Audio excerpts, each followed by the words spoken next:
na minha participação nesse projeto 80/20 Caixa Econômica Federal. E nós vamos começar hoje falando exatamente a respeito de depósitos remunerados voluntários dos bancos no Banco Central do Brasil.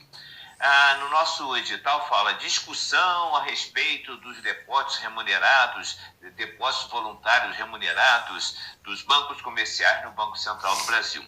Essa discussão já acabou, já tem uma lei tratando do assunto, então essas operações já estão acontecendo, o Banco Central já vem realizando. Então vamos ver algumas informações que eu coloquei aqui que são relevantes para a gente levar para a nossa prova.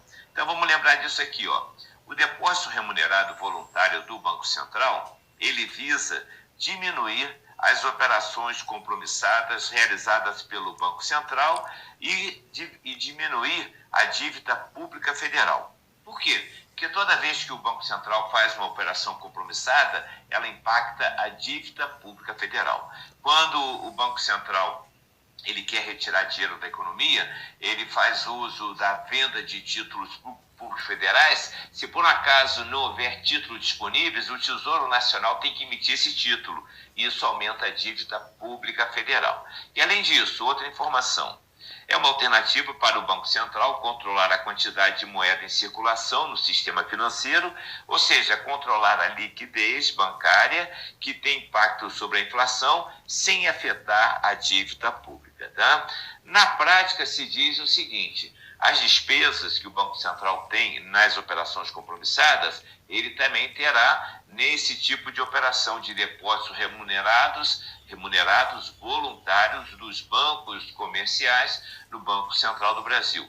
Ele continua a ter essa despesa, mas esse tipo de operação não impacta a dívida pública federal. E é dentro desse conceito que nós vamos fazer duas questões. A mais recente do concurso do Banco do Brasil, que diz assim: considere o seguinte trecho de reportagem publicada no jornal Valor Econômico, em 3 de novembro de 2020.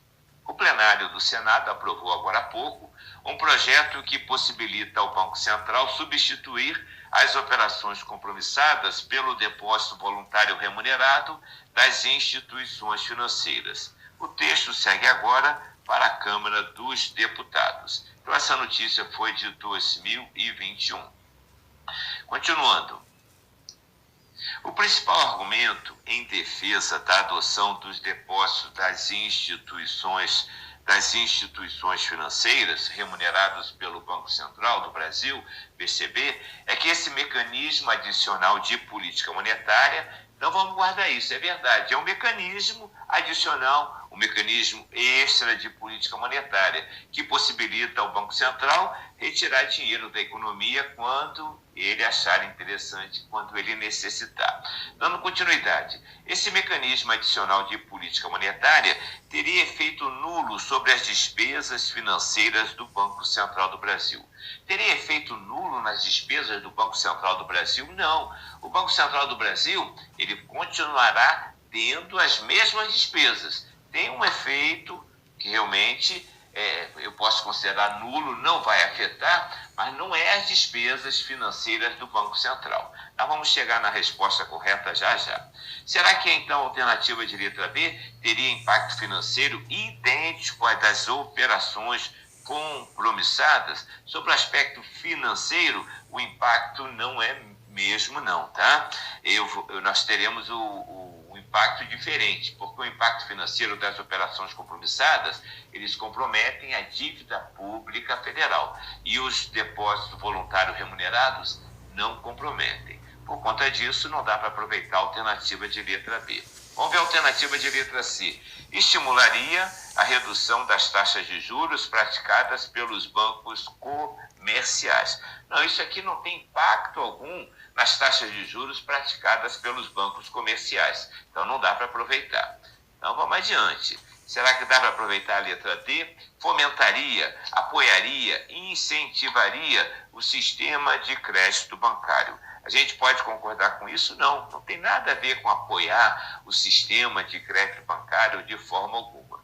Então, nós chegamos à resposta correta. Teria efeito nulo sobre o crescimento da dívida bruta do Tesouro Nacional. Isso quer dizer o seguinte: esse tipo de operação não impacta a dívida bruta do Tesouro Nacional, a dívida bruta do governo federal. Resposta correta, alternativa de letra E, sem dúvida alguma. E a próxima questão que nós vamos fazer, ela caiu no concurso da Prefeitura de Fortaleza, Banco Examinador, o SEBRASP. A prova aconteceu em 2023, uma questão de nível superior que diz assim: com relação aos instrumentos de política fiscal, política monetária e outras formas de intervenção do Estado na economia, julgue o item a seguir. Então, o item é esse aqui. Os depósitos voluntários remunerados são um novo instrumento de política monetária do Banco Central do Brasil e contribuem para a gestão da liquidez da economia, sem gerar os efeitos sobre a dívida bruta do governo federal, que se observam quando da utilização de operações compromissadas com títulos públicos. E aí, qual é o seu sentimento? Isso aqui está certo? Isso aqui está certo? Está correto? Está errado? Isso aqui está certinho. A ideia é exatamente essa. E para a nossa prova, a gente tem que guardar isso, que a vantagem, os defensores, aqueles que alegam ser vantajoso, que tem pessoas que são contrárias, mas os que defendem dizem que tem esse impacto positivo por não aumentar a dívida pública do governo federal. Por outro lado, os oposicionistas, eles alegam que o fato de não compor a dívida pública do governo federal, ela mascara, ela não mostra a realidade, porque, na verdade, o Banco Central continua tendo que honrar esse compromisso. Em última palavra, aquilo que o Banco Central tem que honrar é exatamente o governo federal que tem que honrar. Então, tem opositores e tem defensores, né, os dois lados. O próximo assunto, nós vamos falar do Comitê de Política Monetária do Banco Central do Brasil. Então, o Comitê de Política Monetária do Banco Central, eu vou mostrar primeiro aqui e vamos lembrar o seguinte: esse ícone aqui mostra uma mesa onde eu tenho 4 pessoas na parte de cima, 4 pessoas na parte de baixo e alguém na cabeceira da mesa. Isso aqui é para lembrar que os integrantes, os componentes do Conselho do Comitê de Política Monetária do Banco Central do Brasil são os mesmos componentes do Conselho Diretor do Banco Central do Brasil. São 8 diretores e mais o presidente. Exatamente os mesmos integrantes do COPOM, do Comitê de Política Monetária do Banco Central do Brasil. E aí vamos lembrar disso aqui, vamos guardar quais são os objetivos do COPOM, do Comitê de Política Monetária do Banco Central do Brasil. Primeiro objetivo, definir a meta da taxa Selic. O segundo, definir as orientações e diretrizes estratégicas para a execução da política monetária. E, finalmente, divulgar o relatório de inflação. Em geral, as questões de prova vão ficar em torno dessas informações que eu estou apresentando aqui. Vamos lembrar, então, que quando o Copom define a meta da taxa Selic, ele está definindo a taxa básica de juros. E essa taxa básica de juros, essa meta da taxa Selic, ela vai ficar vigorando a partir do dia seguinte ao encerramento da reunião. A reunião se encerra, em geral, numa quarta-feira. Então, a partir da quinta-feira até a quarta-feira, quando se encerrará uma próxima reunião. Então, o período é exatamente da quinta até a quarta, que é o segundo dia da próxima reunião. Aí, no segundo dia da próxima reunião, nós teremos a definição da meta da taxa Selic, que pode ser a mesma ou pode ser alterada, e ela vai começar a viger a partir do dia, a vigência a partir do dia seguinte, naquela quinta-feira que segue ao encerramento da reunião. Outra coisa, definir as orientações e diretrizes estratégicas para a execução da política monetária. Então vamos lembrar, não vamos confundir. Toda vez que aparecer definir política, é Conselho Monetário Nacional. Aqui, as orientações e diretrizes estratégicas para executar a política monetária que veio do Conselho Monetário Nacional. E, finalmente, divulgar trimestralmente o relatório de inflação. Tem mais informações que a gente tem que guardar. Vamos lembrar, então, que o Copom ele se reúne 8 vezes por ano, com intervalo em torno de 45 dias. Essas são as reuniões ordinárias. Mas ele pode também se reunir extraordinariamente por convocação do presidente do Copom, do Comitê de política monetária do Banco Central do Brasil. Lembrar então que a reunião não acontece exatamente a cada 45 dias. A gente pode dizer com convicção que são 8 reuniões ordinárias por ano e que elas acontecem com intervalo ali em torno de 45 dias. Outra informação que a gente tem que guardar é essa aqui, ó. É falar do período de silêncio, tá? Isso eu não vi ser cobrado ainda em questão de prova e pode ser que apareça agora para nós aí no concurso da Caixa Econômica Federal. Diz assim, então, ó, os membros do Copom devem observar o período de silêncio que compreende os dias anteriores e posteriores à reunião do Copom. Então, esse período de silêncio é desde a quarta-feira da semana anterior da semana da reunião, até a terça-feira da semana seguinte, tá? Em geral, as reuniões acontecem, a primeira sessão numa terça-feira e a segunda sessão numa quarta-feira. Então, o período de silêncio, ele tem início no quarto dia que antecede o início da reunião.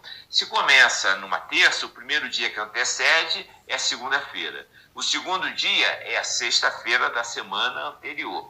O terceiro dia é a quinta-feira e o quarto dia a quarta-feira. Então, é desde a quarta-feira da semana anterior da reunião até o quarto dia após o encerramento da reunião. Então, como encerra na quarta-feira, o primeiro é terça e quarta. O primeiro dia é uma quinta, após a reunião. O segundo é a sexta. O terceiro dia é a segunda. E o quarto dia já está liberado. Então, o quarto dia já não precisa mais observar esse período de silêncio. O que é período de silêncio? Os integrantes do Copom, os mesmos integrantes do Conselho Diretor do Banco Central, eles têm que ficar de boca calada, não pode conceder entrevista, não pode dar qualquer tipo de sinalização de como será o comportamento do Copom, de como será o comportamento e de qual poderá ser a decisão do Comitê de Política Monetária do Banco Central do Brasil. Pois bem, dito isso, nós temos 4 questões para fazer a respeito desse assunto. Então, vamos fazer a primeira questão, que diz assim: a regulamentação do sistema financeiro é fundamental para garantir a estabilidade, a integridade e a confiança no sistema, protegendo os interesses dos investidores e da economia como um todo. Em relação à regulamentação e à supervisão do sistema financeiro nacional brasileiro, é correto afirmar que, então, lembrar que essa questão foi aplicada pela Fundação Getúlio Vargas num concurso muito concorrido, muito difícil, para a Câmara dos Deputados aqui em Brasília, né? E o cargo consultor legislativo. Então, vamos adiante. Será que é correto afirmar que o Banco Central é responsável por determinar as metas de inflação? Então, vamos ficar atentos, porque a Banca Examinadora vai tentar confundir a gente com atribuições do Conselho Monetário Nacional, dizendo que é do Banco Central, com atribuições do Banco Central, dizendo que é do Conselho Monetário Nacional. Mas a gente não vai ser enganado, não, né? Nesse caso, é o Banco Central que é responsável por determinar as metas de inflação? Não é o Banco Central. Quem é que tem essa incumbência? O Conselho Monetário Nacional. Então, vamos para a alternativa de letra C. O Banco Central define as diretrizes. Eu até posso aceitar, de repente, diretrizes sim, mas políticas relacionadas à moeda, ao crédito e à política cambial, não. O Banco Central vai definir as diretrizes para executar a política monetária, que é que diz respeito à moeda, a política de crédito e a política cambial no Brasil. Ele pode, de repente, definir as diretrizes para a execução da política, mas definir a política, não. Quem define a política não é o Banco Central, mas sim o Conselho Monetário Nacional. Então, não deu para aproveitar nem A nem C, vamos ver o que diz a alternativa de letra D.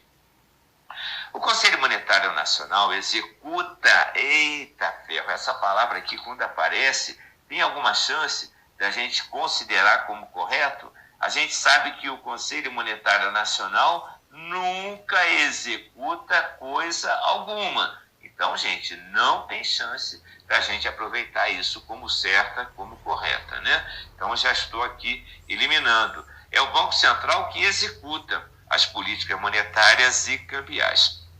Lembrando mais uma vez, quem define a política, tanto monetária e cambial, é o Conselho Monetário Nacional. Ali eu poderia até corrigir, o Conselho Monetário Nacional, em vez de executa as políticas monetárias, eu poderia ter riscado o verbo executar e escrito em cima, define as políticas monetárias e cambial. Então não deu para aproveitar nem A, nem C, nem D, vamos ver o que diz a letra E.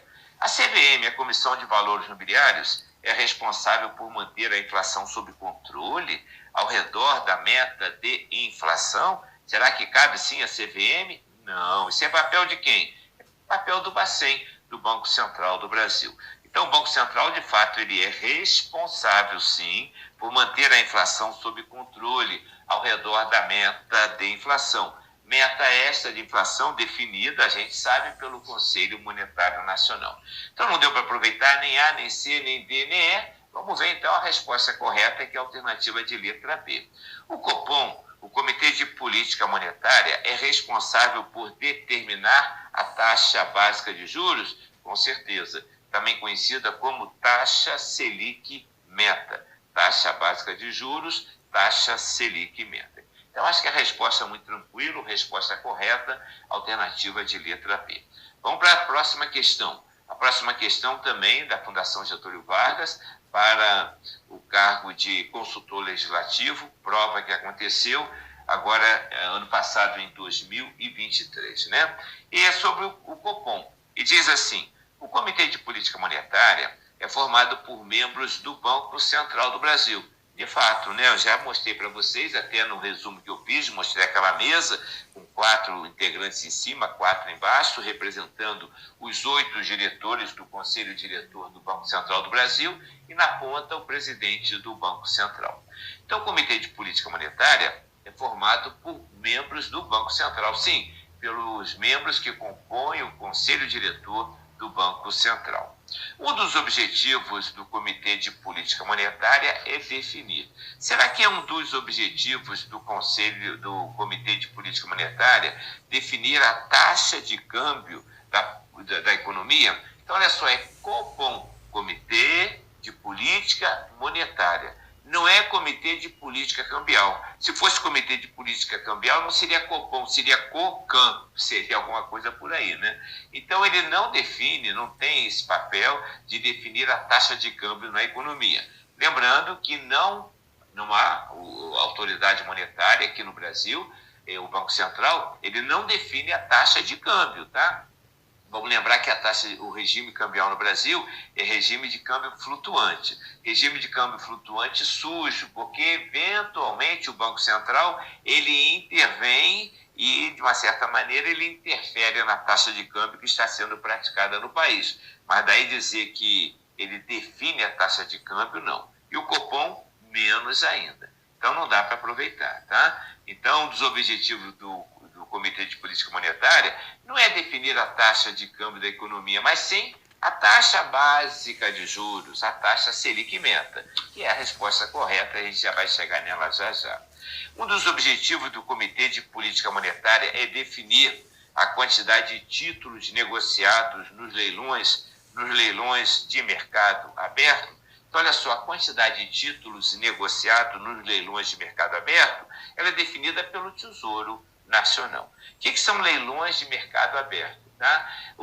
A gente sabe que o Banco Central do Brasil, ele opera, por meio da sua mesa de operações, comprando e vendendo títulos públicos federais no mercado secundário, sempre no mercado secundário, no sentido de fazer isso um instrumento de política monetária, que possibilita injetar dinheiro na economia ou retirar dinheiro da economia. Então, quem define a quantidade de títulos negociados nos leilões do mercado aberto é o Tesouro Nacional. Porque quem vai definir a quantidade de títulos que serão comprados e vendidos no mercado secundário, no open market, é o próprio Banco Central. Aqui quer dizer o seguinte, os títulos negociados nos leilões de mercado aberto. Esses leilões acontecem, em geral, quando o governo federal está querendo colocar uma nova quantidade de títulos no mercado a fim de captar dinheiro, de tomar dinheiro emprestado das pessoas. Isso acontece no mercado primário. E no mercado primário, o Banco Central não pode comprar esses títulos. Porque se ele fizer isso, ele estará comprando títulos no momento da emissão, ele estará capitalizando o Tesouro Nacional. Isso é proibido pela Constituição Federal e pela Lei de Responsabilidade Fiscal. Então, ele não vai poder realmente fazer isso no mercado primário. Ele vai fazer isso sempre no mercado secundário como instrumento de política monetária. Então, isso aqui não deu para aproveitar, porque fala em quantidade de título negociado nos leilões do mercado aberto, né? Se for mercado primário, quem vai definir isso é o Tesouro Nacional. Em geral, nos leilões, ele tem a ver com o mercado primário. Então, não deu para aproveitar nem A nem B, vamos ver a letra C. A quantidade de contratos de swaps, mas olha só, swaps que está aqui, ele tem a ver com o swap cambial. Deixa eu até voltar aqui. Swap cambial. Olha só, a política monetária nada tem a ver com o câmbio, com operações de compra e venda de moeda estrangeira. Então, não dá para aproveitar.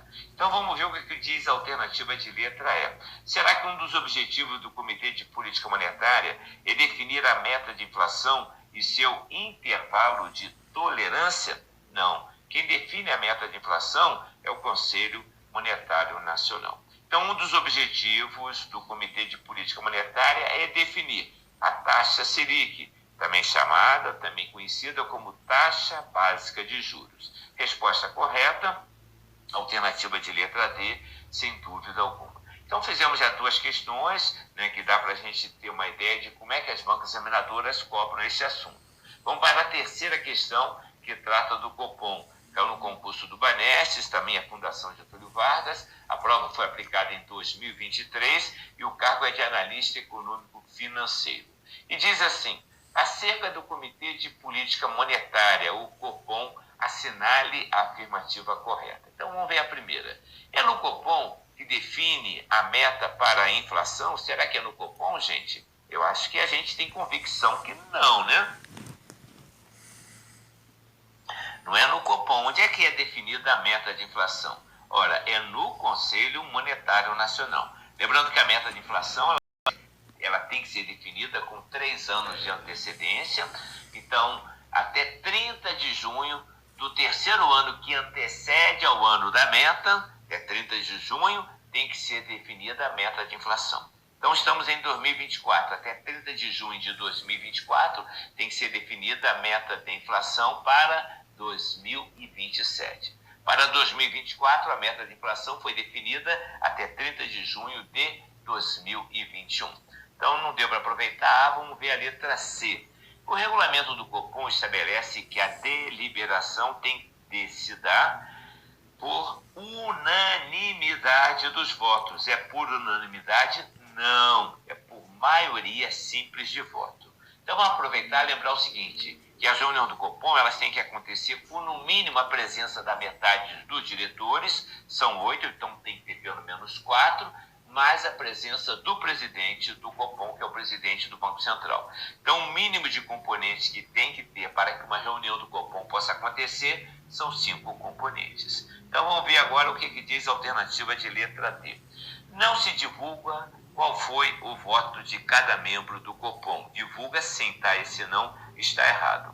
A ata da reunião, quando ela é publicada, no 4º dia após o encerramento da reunião, numa terça-feira, então, quando é publicada, ela diz qual foi, ela diz claramente, nomeia qual foi os participantes e qual foi o voto dele, em função das decisões tomadas, tá? Vamos ver a letra E. Após a divulgação da decisão do Copom, as operações do Sistema Financeiro Nacional têm de ser realizadas obrigatoriamente com base nas taxas de juros definidas pelo Copom. Tá? Isso aqui tem um erro aqui, não obrigatoriamente. Então, o que acontece? Após a divulgação dessa decisão do Copom, qual é a taxa Selic meta, qual é a taxa básica de juros que vai estar em vigência até a próxima reunião, até a outra reunião futura, o que vai acontecer? Aquilo é uma sinalização para o mercado. Para a gente ter uma ideia, na reunião mais recente do Copom, a taxa Selic foi de 10,75% ao ano. Então, nessa hora, o Copom, o Banco Central, está sinalizando para os bancos o seguinte: bancos, Quando vocês emprestarem dinheiro uns para os outros, oferecendo como garantia, como lastro, títulos públicos federais, procurem cobrar uma taxa de juros que fique em torno desta meta que eu estou apresentando. E não necessariamente, não é obrigatório fazer as operações com essa taxa que eu estou divulgando, tá? Então não deu para aproveitar nem A, nem C, nem D, nem E. A resposta correta é a letra B. Vamos ver então. Os membros do Copom são o presidente do Banco Central do Brasil e todos os seus diretores, totalizando 9 integrantes. Resposta correta, alternativa de letra B. Isso está previsto no artigo 2º do regulamento anexo à resolução do Banco Central do Brasil, de número 61, de 13 de janeiro de 2021, que é o regimento, que é o regulamento, o regimento de funcionamento atual em vigor do Copom, Comitê de Política Monetária do Banco Central do Brasil. E aí chegamos à nossa quarta e última questão desse bloco, né? Sobre o Conselho Monetário Nacional, CMN, e o Comitê de Política Monetária, Copom, analise as afirmativas a seguir. Então vamos lá, a primeira. São objetivos do Conselho Monetário Nacional. Será que eu posso concordar com isso? O Conselho Monetário Nacional se preocupa com a estabilidade da moeda e o desenvolvimento econômico e social do país? Está coerente? Faz sentido? Com certeza, eu acredito firmemente que esses são os objetivos do Conselho Monetário Nacional. E isso está previsto em lei, está previsto no artigo 2º da Lei 4.595, de 31 de dezembro de 1964. É a lei que regulamentou o Sistema Financeiro Nacional, que continua em vigor, já sofreu várias alterações, mas continua em vigor. A resposta correta tem que apresentar a afirmativa 1 como certa? Com certeza. Então vamos checar. Aparece em A, aparece em B, aparece em C e aparece em I. Como não aparece na D, eu risquei a letra D. Eu sei que neste momento a resposta correta está entre A, B, C e E. Vamos ver o que diz a afirmativa 2. Vamos lá. São órgãos supervisores sob a esfera de competência do Conselho Monetário Nacional. O Banco Central do Brasil, eu aceito. A Comissão de Valores Mobiliários, CVM, eu aceito. E a Superintendência de Seguros Privados, não, tá? A Superintendência de Seguros Privados é, sim, o órgão supervisor, mas está sob a esfera de competência não do Conselho Monetário Nacional, mas do Conselho Nacional de Seguros Privados. Lembrando que está sob a esfera de competência não quer dizer que está subordinada, não, tá? O Banco Central do Brasil tem autonomia, mas ele está, sim, sobre uma esfera de competência do Conselho Monetário Nacional. O Conselho Monetário Nacional traça regras gerais, procedimentos gerais, políticas gerais, que serão colocadas em prática no mercado bancário, no mercado financeiro, pelo Banco Central do Brasil. E no mercado de capitais, no mercado de valores mobiliários, pela Comissão de Valores Mobiliários. Vamos dar uma olhada nas respostas. Se aparecer alguma alternativa dando a afirmativa 2 como correta, nós vamos eliminar. Ora, apareceu na B e apareceu na E. Nesse momento, então, a resposta correta está entre a letra A e a letra C. Vamos ver o que diz a afirmativa 3. Diz assim, ó. A principal decisão de cada reunião do Copom, o Comitê de Política Monetária do Banco Central do Brasil, é a definição da taxa de juros Selic pelo Banco Central do Brasil. Taxa de juros Selic, Selic meta, também conhecida como taxa básica de juros. Isso aqui está certo? Isso aqui está correto? Sim. Isso aqui está perfeitinho, sim. E a resposta correta necessariamente, obrigatoriamente, vai ter que mostrar a afirmativa 3 como certa? Com certeza, tá? Então, aparece na letra C, e eu risquei a letra A, resposta correta, alternativa de letra C. Está correto que se afirma na afirmativa 1 e na afirmativa 3. E com essas informações, nós chegamos ao final da nossa 13ª aula do projeto 80/20, Conhecimentos Bancários, Caixa Econômica Federal e Sprint Final. A gente se vê na próxima aula. Até lá!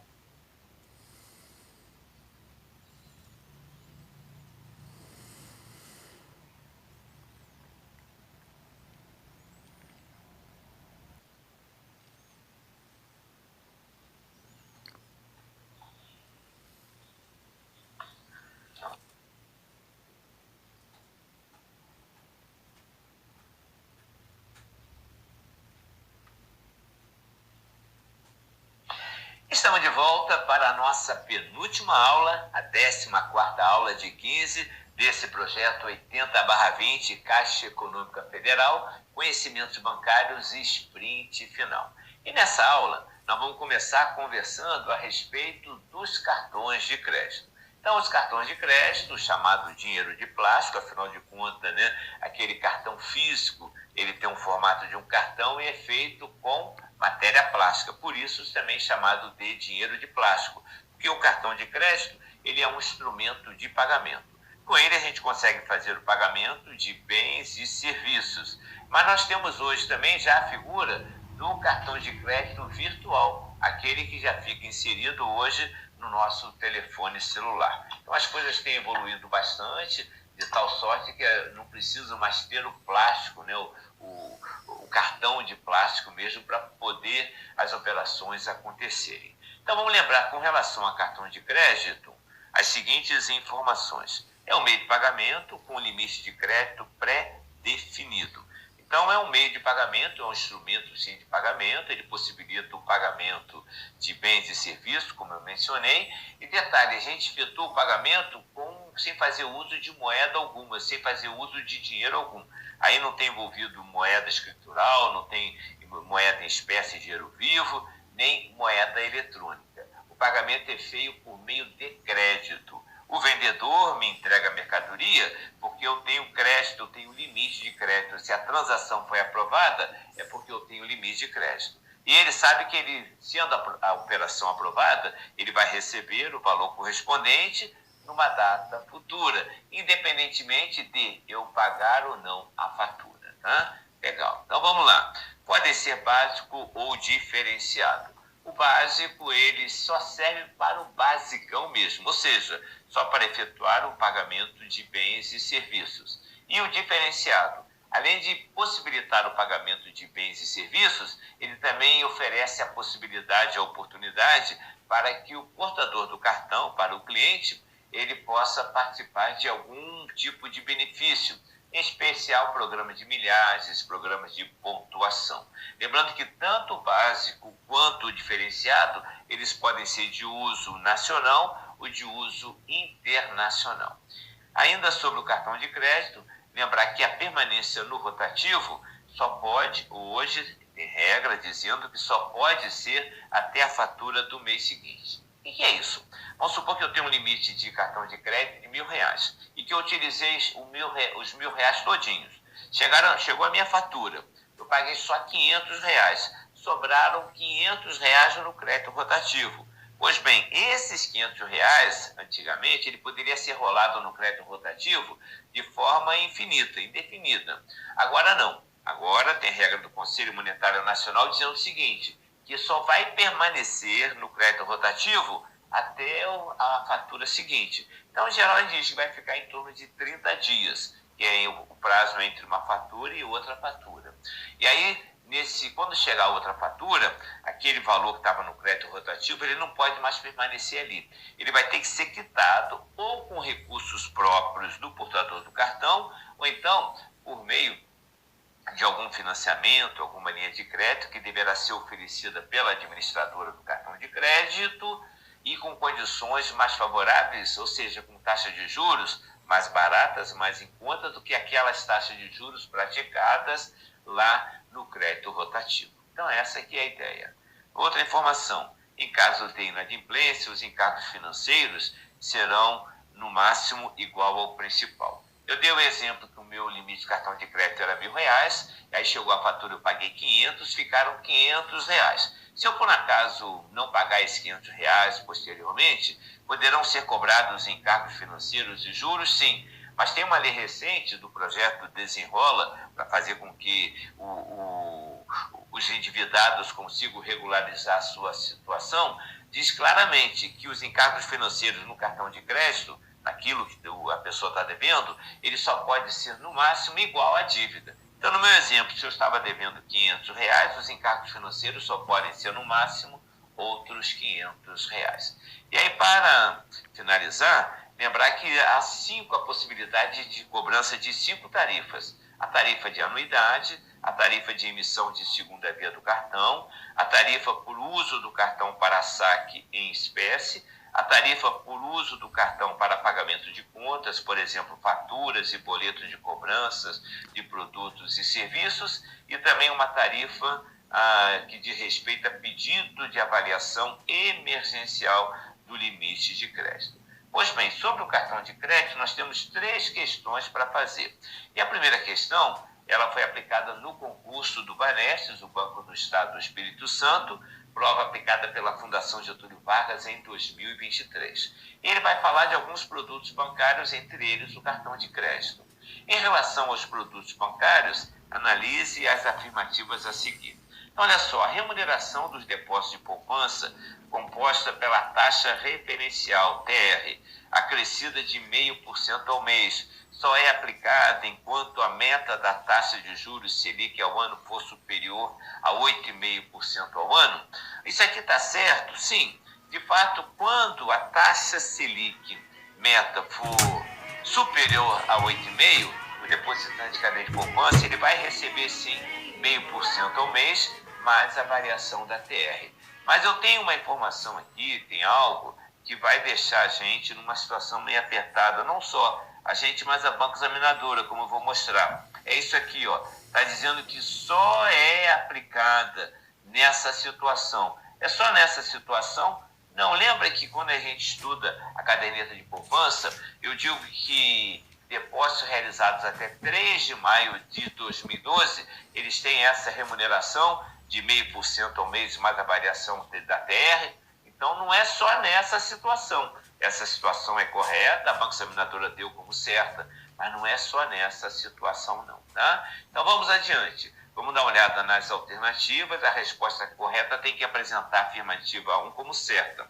Aparece em B, em C, em E. Eu estou riscando a letra A e estou riscando a letra D. Vamos ver o que diz a segunda afirmativa. Diz assim: o cartão de crédito pode ser emitido tanto por instituição financeira quanto por instituição de pagamento. Tá? Aqui tem um erro.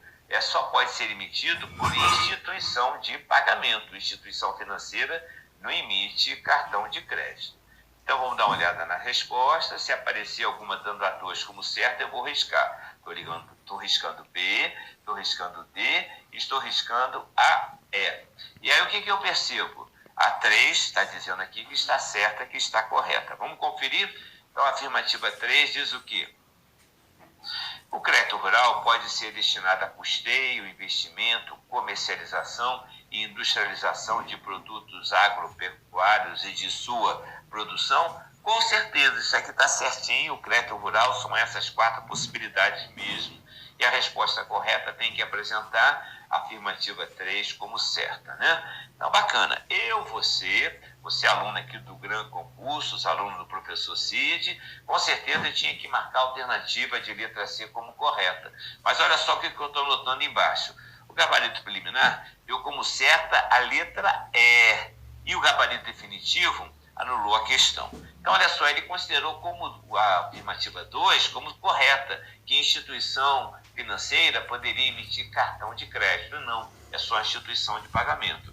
Ele poderia ter dado a letra C como certa, porque eu teria 1 e 3, mas só que a 1, ela também está errada, quando ele afirma que só a remuneração de 0,5%, na caderneta de poupança de 0,5% mais a variação da TR, ela só acontece quando a taxa Selic meta está acima de 8,5%, 8,5 percentual ao ano. E não é, tem aquela possibilidade também daqueles que depositaram até 3 de maio de 2012 e deixaram o dinheiro até lá parado até hoje. Tá? Muito bem, vamos para a próxima questão então. A segunda questão que nós vamos fazer diz assim: no que se refere à emissão e ao uso de cartões conforme a regulamentação vigente, assinale a afirmativa correta. Então vamos lá, vamos ver o que ele diz. A resolução do Conselho Monetário Nacional de número 4.549 de 2017 limitou o período de manutenção do crédito rotativo, com o objetivo de diminuir os riscos para as instituições financeiras, inclusive as emissoras de cartão de crédito, de forma a inibir o endividamento de seus clientes. Tá? Naturalmente que quando a gente estudou esse assunto, e agora há pouco, quando eu estava fazendo a revisão, eu mencionei que só pode ficar no crédito rotativo, de fato, até o próximo vencimento, né? Então, limitou o período de manutenção? Sim, limitou. Só pode ficar no crédito rotativo até o vencimento da outra fatura. Eu não mencionei o número da resolução. Então, se você ficar em dúvida, caramba, será que está certo o número dessa resolução ou não? Você vai olhando as outras alternativas para ver se tem alguma chance de alguma outra ser correta. E a gente vai fazer isso e a gente vai observar que não há chance alguma. Então, a resposta correta é essa aqui. Não há chance alguma de outra alternativa ser considerada correta. Então, isso aqui está previsto nessa resolução 4.549, no artigo 1º, que diz assim: o saldo devedor da fatura de cartão de crédito e de demais instrumentos de pagamento pós-pagos, quando não liquidado integralmente no vencimento, somente pode ser objeto de financiamento na modalidade de crédito rotativo até o vencimento da fatura subsequente. Vamos ver o erro da alternativa de letra B. O pagamento mínimo de uma fatura de cartão de crédito é estabelecido pela instituição financeira emissora do cartão. Então, até aqui, de fato, está certinho, tá? De fato, deve ser, sim, até aqui, ó, até esse ponto aqui está certinho. Deve, sim, ser estabelecido pela instituição. E tem um erro aqui, quando ele fala instituição financeira, né? Deveria ser instituição de pagamento, emissora do cartão, tá? Então, já tem um erro de pronto. E deve ser igual ou superior a 15% do valor da fatura.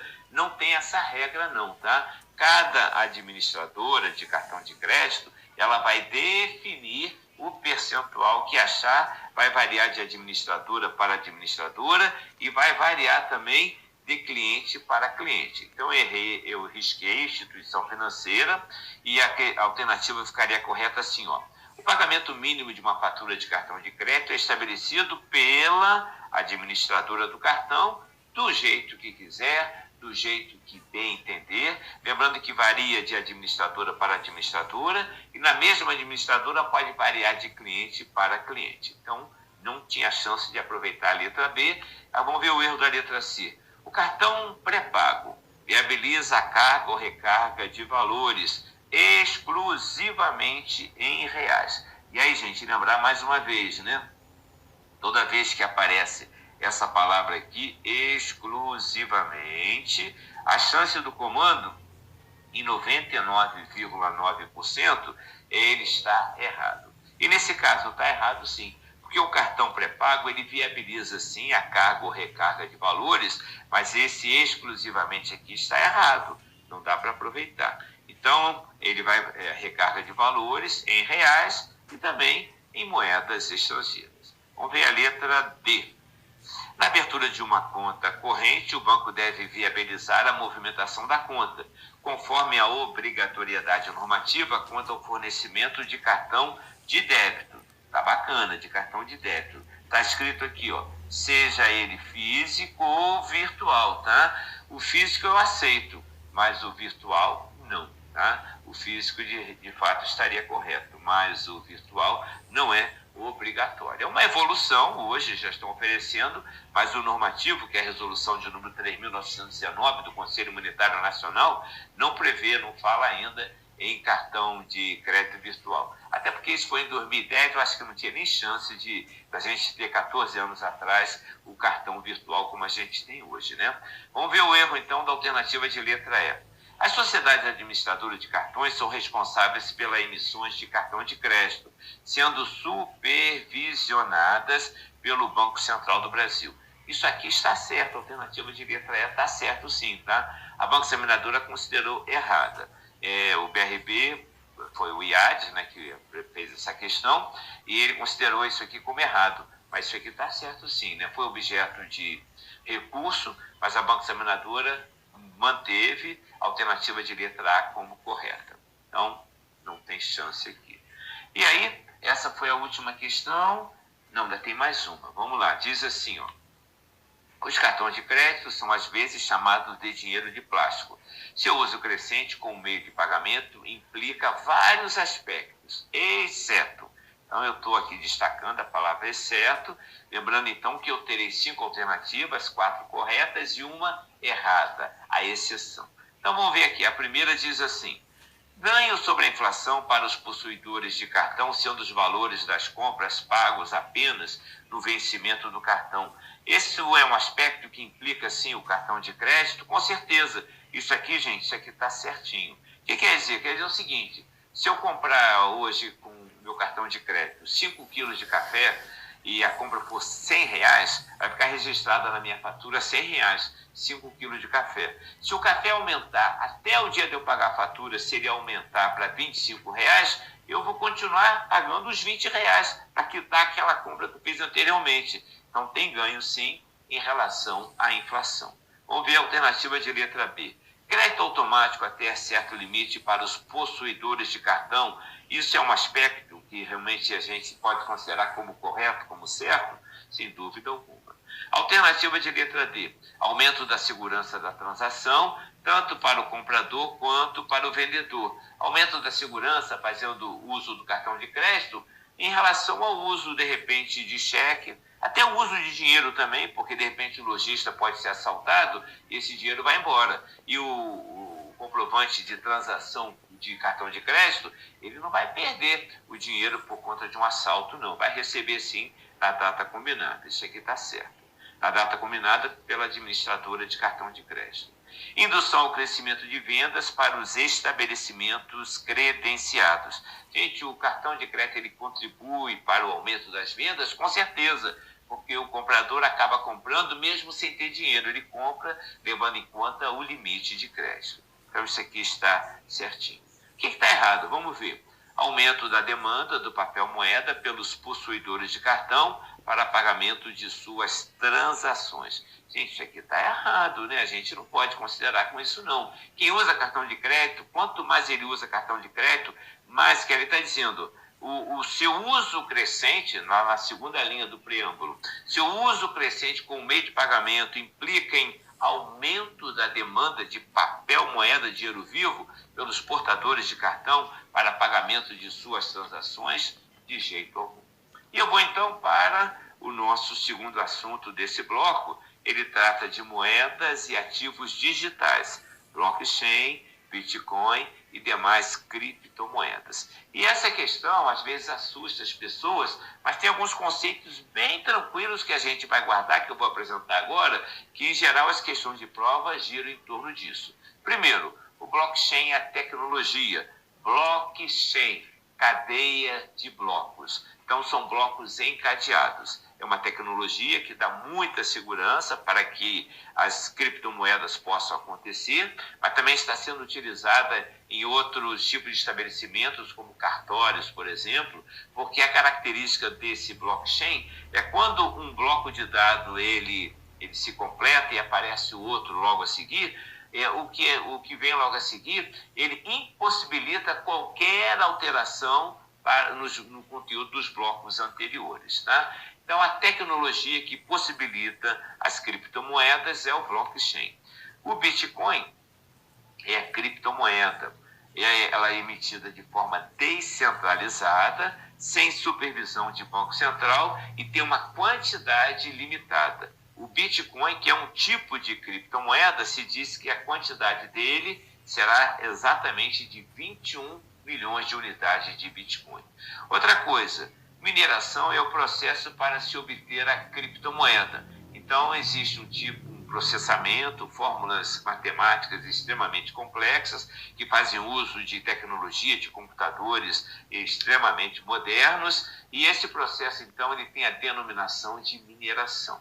E algo recente que surgiu nesse edital da Caixa Econômica Federal é o Drex. Lembrando que Drex é o real digital. Ele não é criptomoeda.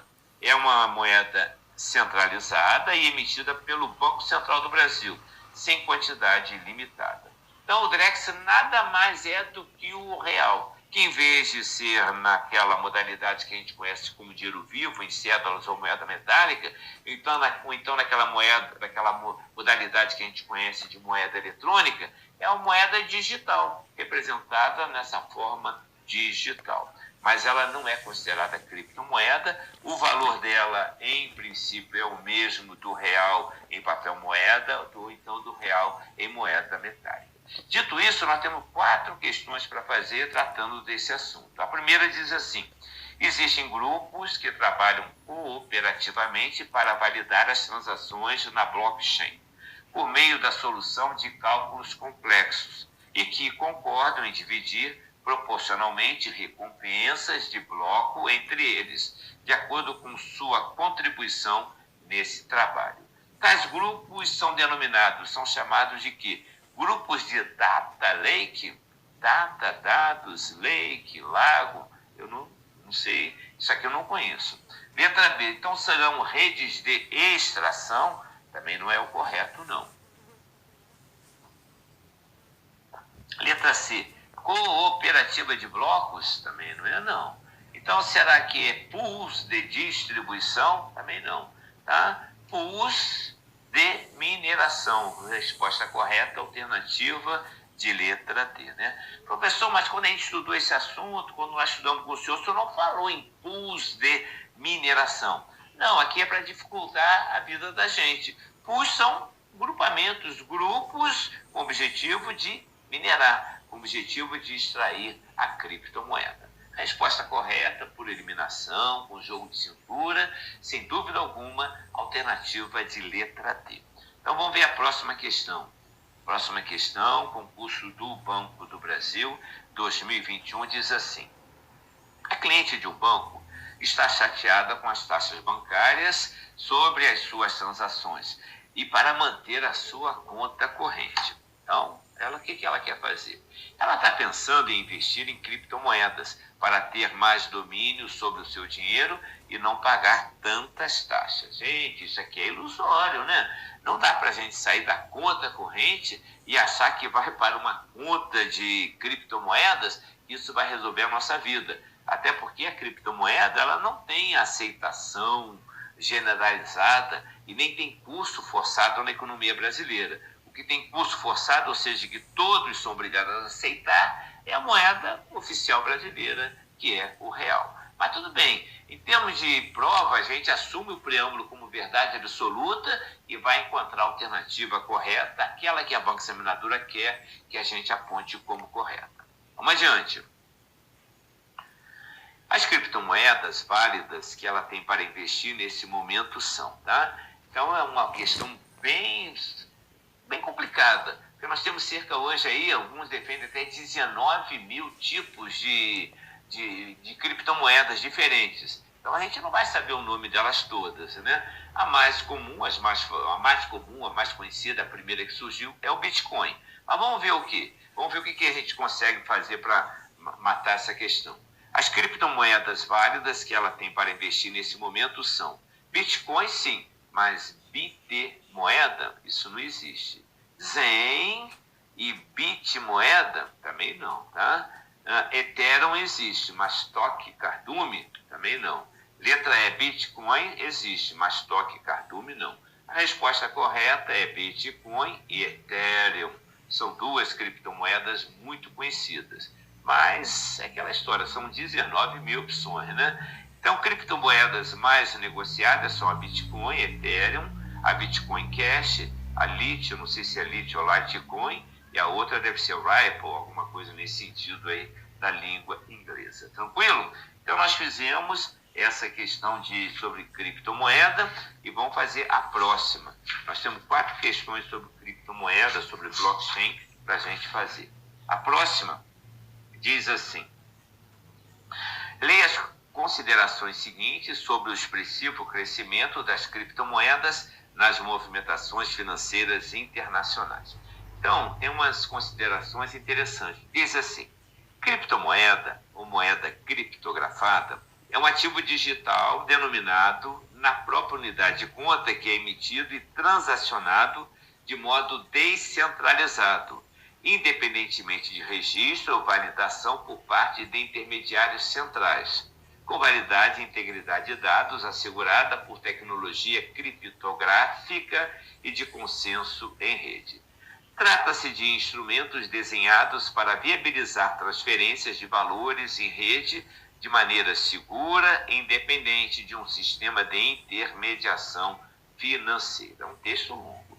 Outro aspecto econômico que merece destaque é o lado político-econômico da atribuição de valor a uma moeda.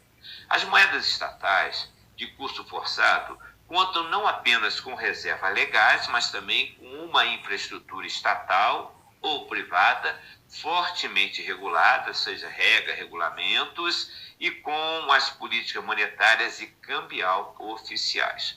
Muitas criptomoedas, mesmo que funcionem como instrumentos descentralizados, têm grande parte de sua base monetária em poder da organização que a desenvolveu. Então, isso aqui foi um artigo, Moedas Virtuais no Brasil, como enquadrar as criptomoedas, né, de Stella JC, de 2017. Aí eu achei a questão também meio surreal, né? Ela diz assim: o texto sugere que o mercado de criptomoedas é fonte de enorme instabilidade e preocupação dos bancos centrais, porque as empresas emissoras desses ativos monetários. Gente, eu li e reli já essa questão, esse texto diversas vezes, e eu não tenho esse sentimento de que haja essa sugestão. O texto sugere que o mercado de criptomoedas é fonte de enorme instabilidade e preocupação. Eu não vi isso, não.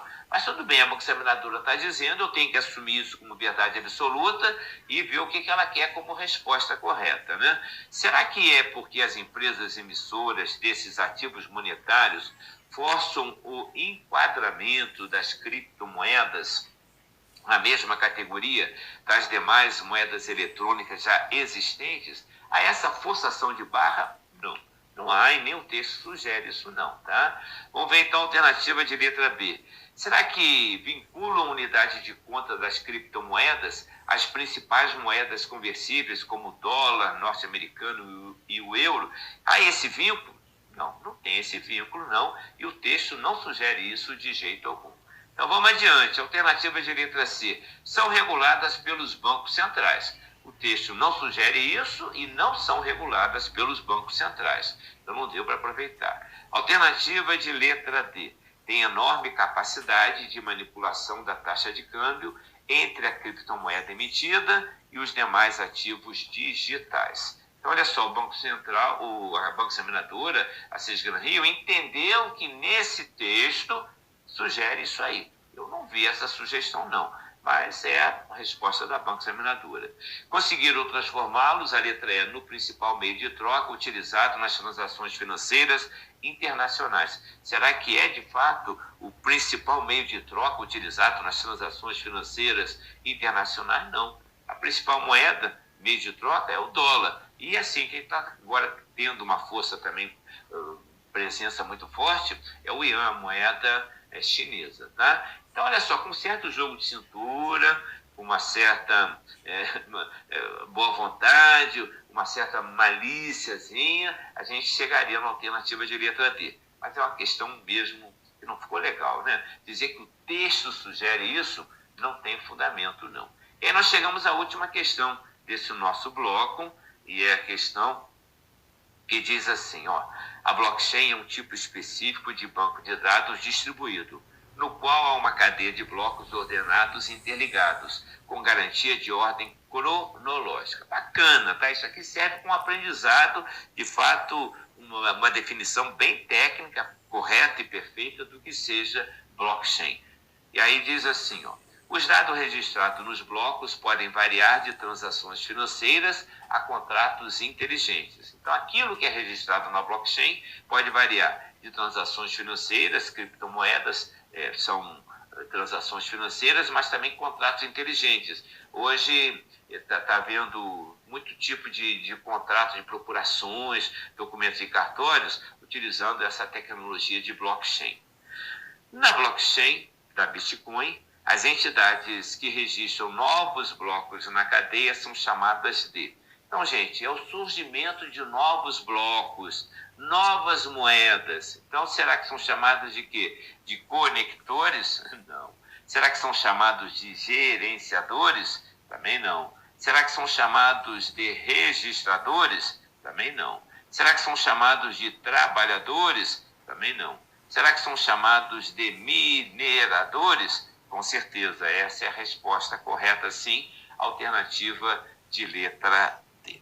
E com essas informações, nós chegamos ao final dessa nossa 14ª aula desse projeto 80 a conclusão do projeto 80/20, conhecimentos bancários, Caixa Econômica Federal, sprint final. Chegamos à 15ª aula do total de 15 aulas. E eu vou deixar nessa aula, nesse projeto 80/20, para falar única e exclusivamente a respeito das garantias do Sistema Financeiro Nacional. O professor deu uma mancada, vou ter que voltar. Do Sistema Financeiro Nacional, elas podem ser pessoais e também podem ser reais. Mas primeiro eu vou falar das garantias pessoais. E aí vamos lembrar que as garantias pessoais só podem ser por meio de aval ou então por meio de fiança. Vamos guardar então que o aval é sempre em título de crédito, nunca em contrato. A fiança, sempre em contrato, nunca em título de crédito. Outra coisa, o aval ele é considerado solidário, tem solidariedade. Tem solidariedade quer dizer o seguinte: na hora que a dívida for vencida, o credor ele pode cobrar do devedor ou do avalista. O aval tem solidariedade. Já na fiança, não existe, em princípio, solidariedade. Na fiança, tem o benefício da ordem. O que quer dizer o benefício da ordem? Existe um ordenamento. Primeiro se faz algo para depois fazer outra coisa. Isso é um ordenamento.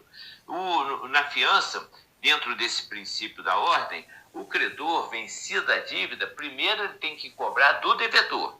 Caso o devedor não pague, aí então ele vai exigir a presença do fiador. Isso tem a ver com garantia pessoal, detalhe, também chamada de fidejussória. Na hora da prova, seria muito simples, seria muito bom para mim e para você aparecer como garantia pessoal. Vai aparecer como garantia pessoal? Não, a banca examinadora está lá para complicar a vida da gente. Em vez de falar em garantia pessoal, vai falar em garantia fidejussória, que é a mesma coisa. Garantia fidejussória pode ser formalizada por meio de aval ou por meio de fiança. E aí nós chegamos à garantia real. A garantia real são 3 possibilidades: o penhor mercantil, alienação fiduciária e a hipoteca. Então eu guardei aqui, eu resumi, eu fiz questão de mencionar para nós aqui, para a gente lembrar, que o penhor mercantil ele vai contemplar sempre bens móveis. Detalhe, os bens móveis podem ser de propriedade do devedor ou de um terceiro. Então, exemplo, vamos supor que eu estou precisando de dinheiro, pego a minha aliança de ouro, pego um cordão e vou lá na Caixa Econômica. Mas eu posso levar também uma pulseira da minha esposa, um brochinho da vovó. Então, eu não preciso ser o dono do bem que vai ser oferecido nesse tipo de operação garantida por penhor mercantil. Então, essa é a característica dessa operação. Uma outra característica dela é que, em regra, o bem é entregue ao credor. Ele fica de posse do bem até que a dívida seja quitada. Mas há exceções no penhor industrial, no penhor rural. O que acontece no penhor rural? Os animais podem ser objeto da garantia.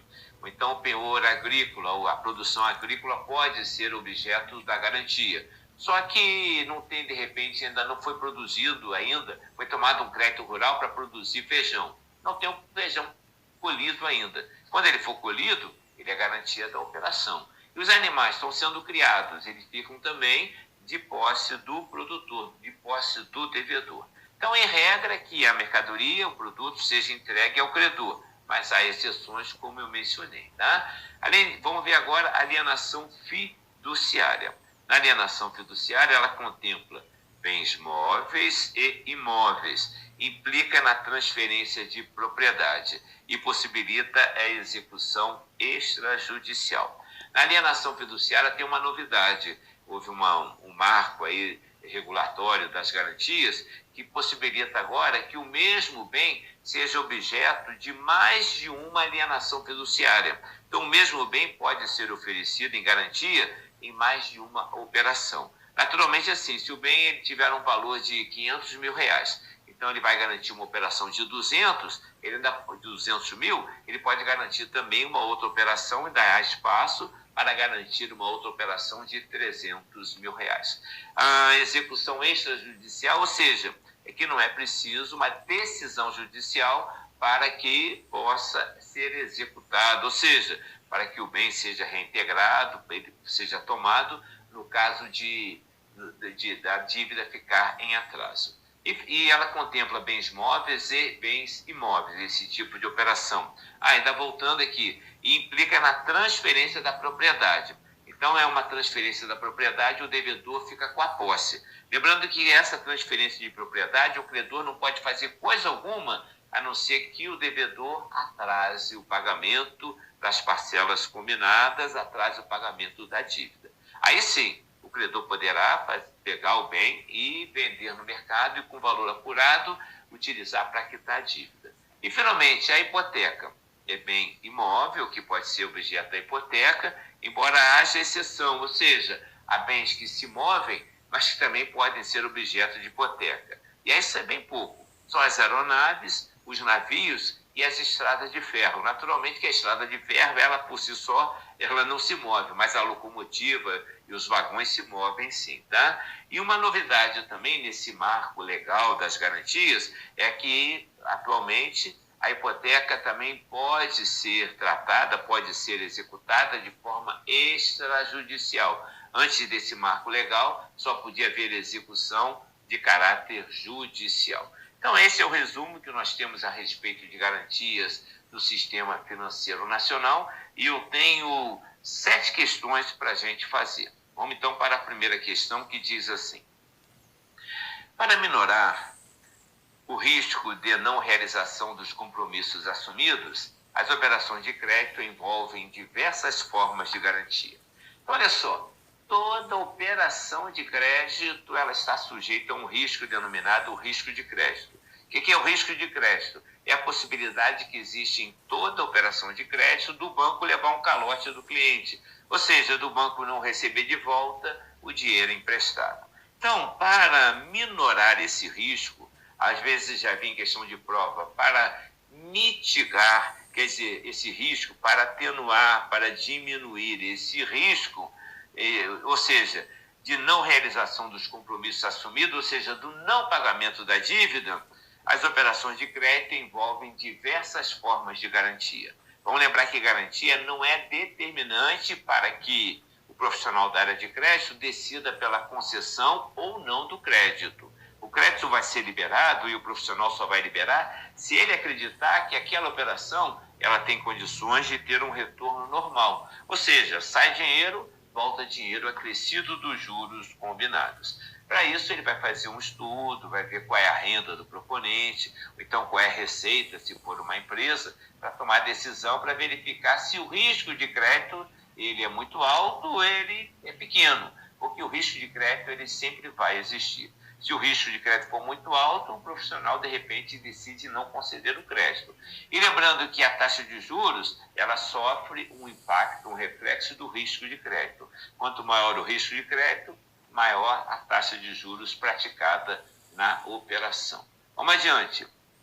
A garantia pessoal, vinculada a título de crédito, então tem informações aqui relevantes, tá? A garantia pessoal, vinculada a título de crédito, em que um terceiro se compromete a pagar a dívida, caso esta não seja honrada pelo emitente do título, é denominada. Então, aqui é interessante, né?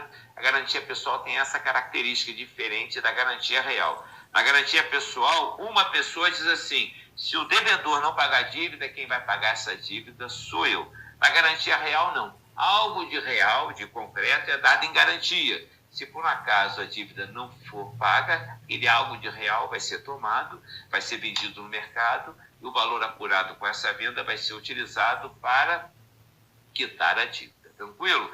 Então, garantia pessoal vinculada a título de crédito. Então, ela é denominada de quê? A fiança é uma garantia pessoal, sim, mas nunca vinculada a título de crédito. A fiança é vinculada sempre em contrato. Hipoteca não é garantia pessoal, hipoteca é uma garantia real. Penhor mercantil não é garantia pessoal, é garantia real. E alienação fiduciária, que também não é garantia pessoal, mas garantia real. E a resposta correta, então, é o aval, não tenha dúvida. Falou em garantia pessoal, falou em título de crédito, então é o aval, sem dúvida alguma. Vamos para a próxima questão. Vamos adiante. Questão 1028 aqui, tá? A próxima questão, 2162, diz assim: uma pessoa realiza operação mercantil que resulta na emissão de título de crédito que, além do emitente, possui avalista. Então, é um contexto que a gente tem que situar. Uma pessoa realizou operação mercantil. Mercantil é compra e venda de mercadoria, que resulta na emissão de título de crédito. Esse título de crédito, além do emitente, ele possui avalista, então tem uma garantia pessoal. Nos termos do Código Civil, para a validade do aval, dado no anverso do título, é suficiente a simples o quê? A emissão pelo avalista? Não, aí não, né? A simples comunicação pelo avalista? Não, não pode ser só uma comunicação. A simples confirmação do avalista? Não, também não é isso não. Então, será que é simples referência pelo avalista? Também não. Então, gente, nos termos do Código Civil, para a validade do aval, dado no anverso do título, é suficiente a simples assinatura do avalista. Então, vamos guardar isso a respeito do aval. O aval necessariamente, obrigatoriamente, tem que ser dado no título de crédito, objeto da garantia. E ele pode ser dado no anverso, que é a frente, ou ele pode ser dado no verso, que é a parte de trás do documento. E para isso, tanto no verso do documento quanto no anverso, basta a simples assinatura do avalista. Aproveitando, vamos lembrar que a fiança, ela é um tipo de garantia que é sempre de respeito sempre a um contrato. E ela pode ser dada no próprio contrato de origem, mas ela pode ser formalizada num documento à parte, fazendo referência àquele contrato originário da dívida. Ou seja, não é obrigatório que a fiança seja dada no documento objeto da transação. Pode ser feito num documento à parte. Tranquilo? Muito bem. Então vamos para a nossa terceira questão nessa nosso projeto 80/20. Com relação à diferença entre aval e fiança, é correto afirmar que... Então, tem diferença entre aval e fiança? Com certeza, a gente sabe bem disso e eu mostrei lá no nosso resumozinho no início da nossa aula, né? Sim? Então, vamos lá. O aval é uma garantia pessoal, enquanto que a fiança é uma garantia real. Caramba, dá para a gente concordar com isso? A primeira parte, até a vírgula, o aval é uma garantia pessoal? Com certeza. Enquanto a fiança é uma garantia real? Não. Enquanto a fiança também é uma garantia pessoal. Então não deu para aproveitar a alternativa de letra A. Vamos ver o que diz a alternativa de letra B. O aval é uma garantia real? Não, a gente já viu lá na letra A que é uma garantia pessoal. Enquanto a fiança também é uma garantia pessoal. Então não deu para aproveitar nem A nem B. Vamos ver o que diz a letra D. No aval, o credor pode acionar diretamente o avalista, tá certo? Enquanto que na fiança se aciona o fiel depositário. Caramba, o que é a figura do fiel depositário? O fiel depositário é alguém que tem a responsabilidade de guardar alguma coisa. Por isso que ele é chamado de fiel depositário, porque algo está depositado sob a guarda dele. E aval, fiança, envolve fiel depositário? De jeito algum. Então, no aval, o credor pode acionar diretamente o avalista, tá certo? Enquanto na fiança se aciona não o fiel depositário, mas sim o fiador. E aí vamos para a alternativa de letra E. O aval precisa da assinatura do cônjuge, enquanto a fiança não tem essa exigência. Tem ou não tem? Tem sim, tanto um quanto o outro. Mas tem aqui uma exceção que a gente vai ver, tá? A fiança também tem essa exigência, vírgula, exceto no regime de casamento de separação total de bens. E aí, gente, não deu para aproveitar nem A, nem B, nem D, nem E, e chegamos à resposta correta, que é a letra C. Vamos conferir. Com relação à diferença entre aval e fiança, é correto afirmar que o aval é uma garantia constituída em título de crédito, exatamente, enquanto a fiança é uma garantia estabelecida em contrato ou carta. Também a gente pode ter essa carta de fiança, que é exatamente um documento à parte.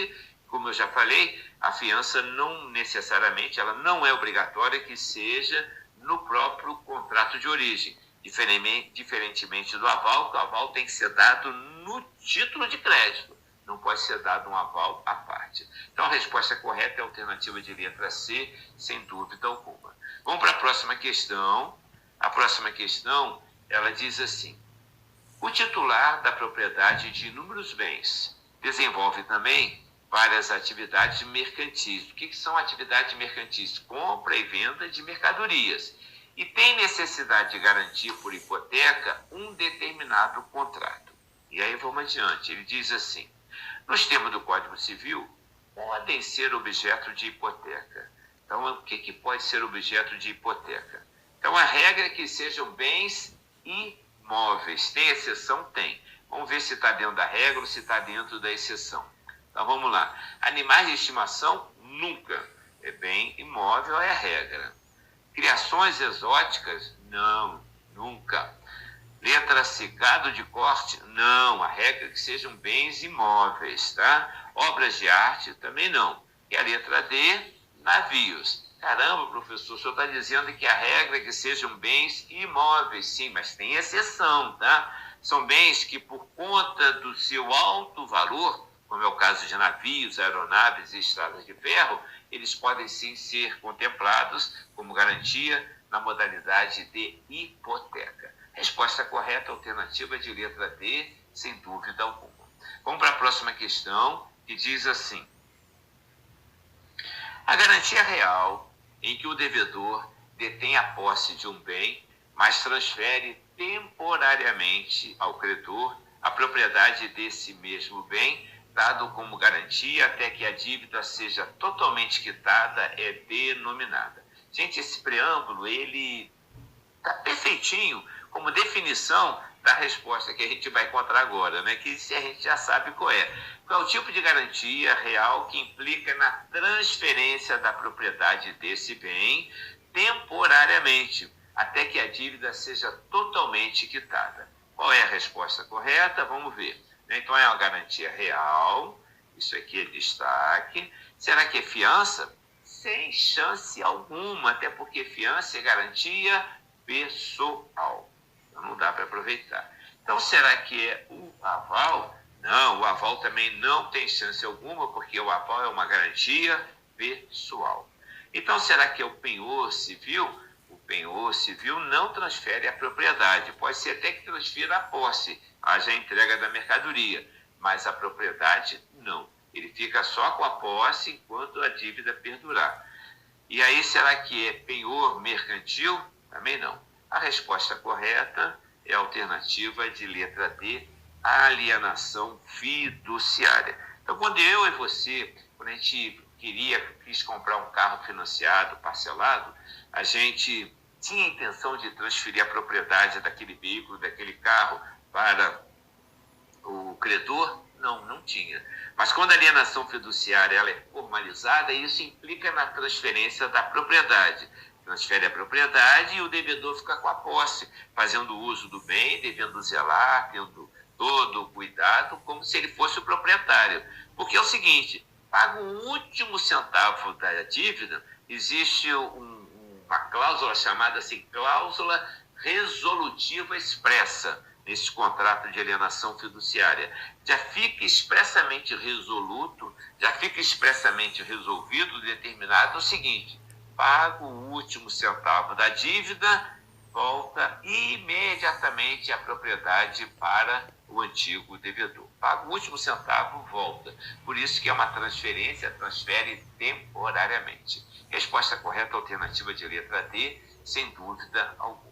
E aí vamos para a próxima questão, que ela diz assim, ó: nos financiamentos destinados à compra de imóveis, as instituições financeiras exigem do devedor uma modalidade de garantia operacionalizada através da oferta de um bem, por meio de um bem que geralmente assume a forma de um imóvel. A questão, assim, ela tem uma característica interessante. Olha só, nos financiamentos destinados à compra de imóveis, as instituições financeiras exigem do devedor uma modalidade de garantia operacionalizada através, por meio da oferta de um bem. Em geral, é o próprio imóvel. Eles dizem que geralmente assume a forma de um imóvel. Gente, não tem outra forma, tá? É o próprio imóvel que, nesse tipo de operação, nos financiamentos destinados à compra de imóveis, é o próprio imóvel financiado que fica vinculado como garantia, tá? Então, vamos lá. A garantia em questão, ela é denominada. Será que é denominada fiança? Nunca. Lembrar que a fiança é uma garantia pessoal. Então, será que é denominada de penhor mercantil? O penhor mercantil, de fato, é uma garantia real, mas um bem ofertado, tem que ser um bem móvel, mas não transfere, não é o penhor mercantil, ele não admite como garantia bens imóveis, só pode ser bem móvel. Então, por isso é que não pode ser o penhor mercantil, tá? Alternativa de letra C, tem chance de ser o aval? Nunca. O aval é uma garantia pessoal. Então, vamos lá. Alternativa de letra D, tá? Fiança bancária, tá? Fiança bancária. O que eu entendo por a fiança bancária? A fiança bancária é uma garantia dada por uma pessoa, tá? A fiança pode ser dada por uma pessoa física como por uma pessoa jurídica. A fiança bancária é dada por uma pessoa jurídica, um banco, que garante, de repente, o seu cliente alguma determinada dívida que ele tem em algum contexto, em alguma situação. Mas é uma garantia pessoal, dada por uma pessoa jurídica, dada por um banco. Tranquilo? Então, vamos lá. Alternativa de letra E, hipoteca. Então, gente, no financiamento destinados à compra de imóveis, as instituições financeiras exigem do devedor uma modalidade de garantia operacionalizada através, por meio da oferta de um bem, que geralmente assume a forma de um imóvel, tá? Então, apareceu aqui hipoteca, mas poderia, em vez de hipoteca, aparecer também alienação fiduciária. São as duas formas. A alienação fiduciária, ela admite bens móveis e imóveis. A hipoteca, em regra, só admite como garantia bem imóvel. Resposta correta, alternativa de letra E. Aí nós chegamos à nossa última questão desse nosso bloco. Essa questão aqui que diz assim, ó. Um cliente interessado na compra de um imóvel próprio encontra, entre outras, as seguintes informações no website do Banco do Brasil. Então vamos lá, que interessante, né? Uma questão eu gosto desse tipo de questão que pega aquilo que está acontecendo efetivamente, não fica só numa suposição. Foi lá no site do Banco Central e pegou essas informações que, conforme a própria questão está dizendo, no website do Banco do Brasil. Então, olha só, percentual máximo financiável de até 90% do valor do imóvel, baseado no menor dos seguintes valores: avaliação ou compra e venda. O que quer dizer isso? Quer dizer que se o imóvel tiver um valor de 100 mil reais, o banco financia 90%, ou seja, financia 90 mil. O proponente, o interessado, vai ter que tirar do seu bolso, ou então arrumar uma outra forma de conseguir os 10 mil que estarão faltando, tá? Vamos adiante. Forma de pagamento: débito em conta corrente. Então, mensalmente vai ser debitado o valor da prestação na conta corrente. Outra informação: prazo máximo do financiamento em até 420 meses, 35 anos. Em geral, os financiamentos de imóveis são assim, 25, 30, 35 anos o prazo, né? Tipo de imóvel: novo ou usado, residencial ou comercial, edificado em alvenaria, localizado em área urbana. Então, ele já definiu qual é o tipo de imóvel. Além disso, garantia: alienação fiduciária do imóvel. Então, isso aqui é relevante para a gente responder a questão. garantia, alienação fiduciária do imóvel. Isso foi retirado, então, no site do Banco do Brasil. O acesso foi em 1º de agosto de 2015. Vamos lá, o preâmbulozinho ele é tem bastante informações, né? Então, a garantia informada concede ao devedor a propriedade do imóvel assegurada por registro em cartório logo depois do pagamento da primeira prestação? Não, olha só. Na alienação fiduciária é feita a transferência da propriedade para o credor. E o devedor ele vai receber de volta essa propriedade, sim, mas é assegurada por registro que isso vai acontecer logo depois do pagamento da primeira prestação? Não. É logo depois do pagamento da última prestação. Paga o último centavo da dívida e aí a propriedade retorna, sim, para o devedor. Então não dá para aproveitar isso não, tá? Alternativa de letra B. É um tipo de garantia, tal como a fiança, baseada na confiança. Olha só, né? Muito criativa a Fundação Cisgrão Rio. É um tipo de garantia, sim, tal como a fiança, não. Porque a fiança é uma garantia pessoal. E essa garantia mencionada aqui, alienação fiduciária, é uma garantia real. E tal como a fiança baseada na confiança. Não dá para aproveitar. Então vamos ver o que diz a alternativa de letra C.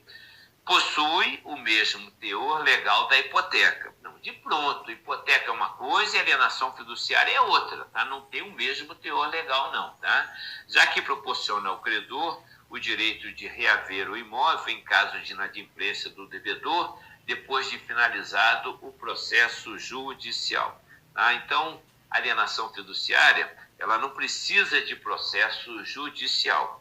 Hoje pode ser feito e deve ser feito e é feito de maneira extrajudicial, ou seja, fora do âmbito judicial, fora da presença do judiciário, da presença de um juiz.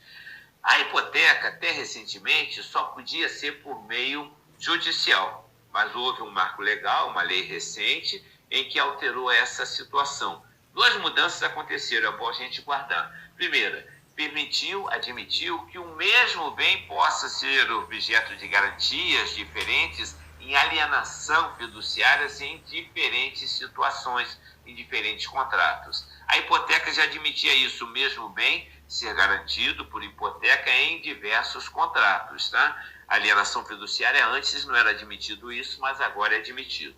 A alienação fiduciária podia ser executado extrajudicialmente.